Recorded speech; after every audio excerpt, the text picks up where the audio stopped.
Alam niyo po mga kalingkod, ito yung pinakamagandang narinig ko sa isang babae na talagang ibang-iba pag talagang pinag-isa kayo ng Diyos eh. Talagang nalalaman mo at naaalala mo yung pinagsumpaan nyo. Ito po yung sinabi nyo. Pakinggan po natin. Muli, kung papipiliin ka, sino ang pipiliin mo? Ang iyong asawa o ang iyong anak? At bakit? Magandang hapon po sa ating lahat.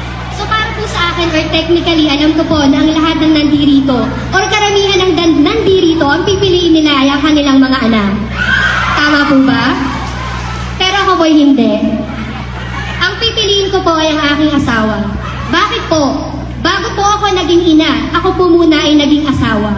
At nagkaroon po ako ng mga anak dahil sa asawa ko. At darating ang panahon na ang aking pong mga anak ay hihingin nila ang kanilang kalayaan at bubuo sila ng sarili nilang pamilya. Walang maiiwan kundi ako at ang aking asawa.